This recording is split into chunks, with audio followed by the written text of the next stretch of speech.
नमस्कार मित्रों, जैसा कि मैंने वादा किया था कि INDIA की 2 दिवसीय बैठक जब समाप्त होगी तो पुनः आपके सामने विश्लेषण लेकर आऊँगा।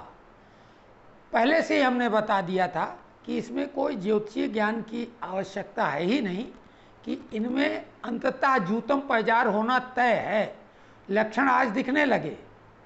ये जो 28 दलों की बात कर रहे थे, आज ही ये हाफ हो गए।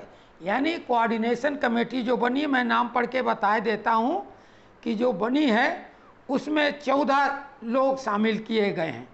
कांग्रेस से KC वेणुगोपाल, NCP से शरद पवार, DMK से TR बालू, शिवसेना UBT से संजय राउत, RJD से तेजस्वी यादव, TMC से अभिषेक बनर्जी, आप से राघव चड्ढा, समाजवादी पार्टी से जावेद अली खान, JDU से ललन सिंह, JMM से हेमंत सोरेन, CPI से D राजा, नेशनल कॉन्फ्रेंस से उमर अब्दुल्ला और PDP से महबूबा मुफ्ती शामिल हैं।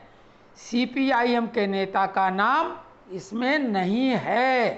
तो ये तो आज हाफ हो गए वो कहानी। लेकिन इसमें 2 दिन में क्या क्या इन्होंने किया। जॉर्ज सोरेस का पैसा पानी की तरह से बहाया गया, क्योंकि जॉर्ज सोरेस ने कसम खाई है कि वो वर्ल्ड के बास मोदी को इस चुनाव में हरा के ही मानेगा जो 2024 में होगा। लेकिन आपने देखा होगा कि जो चारा चोरी में 4 बार सजा जिनकी घोषित की जा चुकी है, वो लालू यादव मुख्य भूमिका में दिख रहे थे।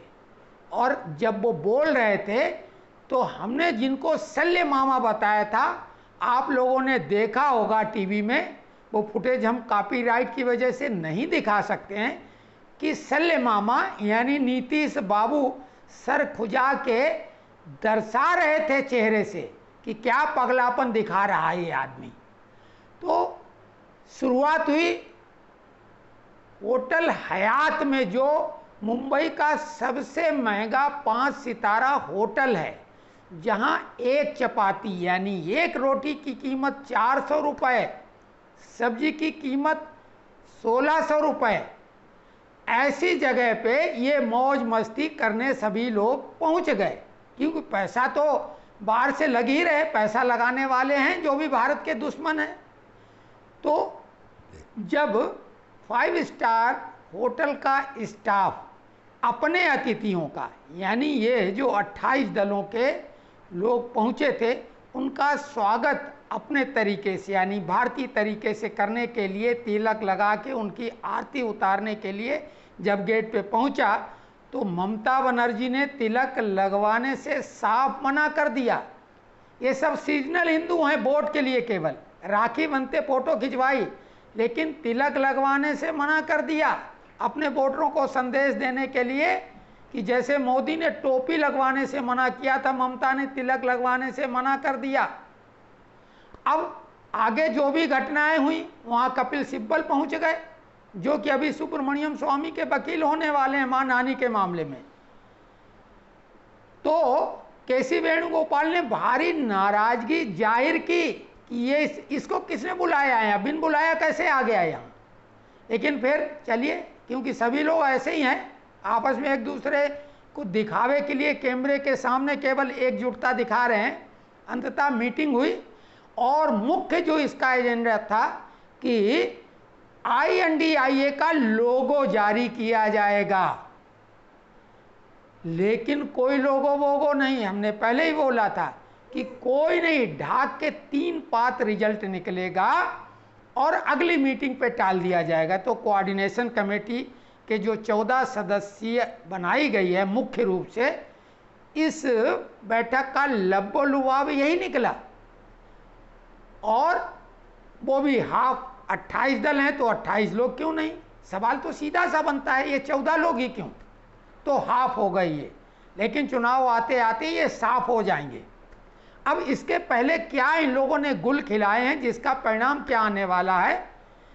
अरविंद केजरीवाल ने G20 के नाम पे जो केंद्र सरकार ने उन्हें फंड दिया है, उससे उन्होंने अपना एजेंडा चला दिया और हिंदू धर्म का उन्हें मजाक उड़ाने का मौका मिल गया। क्योंकि ज्ञान वापी मस्जिद के समय जब वहाँ के लोगों ने शिवलिंग को फव्वारा बताया, तो उसी बात को आगे बढ़ाते हुए इन्होंने दिल्ली में सौंदर्यीकरण के नाम पर 12 शिवलिंग फव्वारे के रूप में बना दिए। अब इससे हिंदू कितने खुश हो गए आप खुद समझ सकते हैं। उधर बिहार में नीतीश कुमार ने तो हिंदू त्योहारों की छुट्टियां कटौती कर दी, सबसे महत्वपूर्ण छठ पूजा की, गुरु नानक जयंती की छुट्टी उड़ा दी। तो अब भगवंत मान नीतीश कुमार के साथ में क्या कर रहे हैं, पंजाब के वोट उन्हें लेने हैं कि नहीं लेने, क्योंकि सिखों से तो उन्हें सख्त नफरत, एकलौती छुट्टी थी वो भी कटौती हो गई। तो केवल और केवल मुस्लिम वोटों का एजेंडा है, लेकिन ओवैसी जो हैदराबादी वो नदारत हैं, तो ओवैसी का कद और बढ़ेगा ऐसे में। तो कुल मिला के इस मीटिंग में ऐसा कुछ भी नहीं अप्रत्याशित हो सका, बल्कि मोदी ने एक अप्रत्याशित जो फैसला लिया उससे भौचक्के रह गए और सब यूं कहा जाए इनके हाथ के तोते उड़ गए। क्योंकि मोदी ने नए संसद भवन में 18 सितंबर से 5 दिवसीय सत्र बुला लिया। ये विशेष सत्र गणेश चतुर्थी को आहूत किया गया है, यानी जिसको गणेश प्रकटोत्सव के रूप में हम सब मनाते हैं, श्री गणेशाय नमः के नाम से। नए संसद भवन में ये अब एक हिंदू मान्यताओं को बहुत ही मजबूती के साथ मोदी स्थापित करने जा रहे हैं। तो कुल मिला के हवा ये उड़ी है अभी मीडिया के द्वारा, क्योंकि कोई इस खबर की कोई पुष्टि नहीं कर रहा है। हवाबाजी है कि एक नेशन एक चुनाव, तो सभी चुनाव एक साथ कर दिए जाएंगे। इससे लोग घबराए हुए हैं, इनकी समझ में ही नहीं आ रहे हैं कि विरोध करें या इसका समर्थन करें। तो आज ये एकजुटता दिखा के एनडीए पे दबाव बनाना चाहते थे, लेकिन एनडीए ने उल्टा दबाव इन पे बना लिए और इनकी एकजुटता बिखर के आधी रह गई। तो आगे इस पे हम और विश्लेषण करके आपको बताएंगे। आज के दिन के लिए इतना ही। अगर ये विश्लेषण आपको सही लगा हो तो चैनल को सब्सक्राइब करें, हो सके तो कमेंट्स भी करें। धन्यवाद।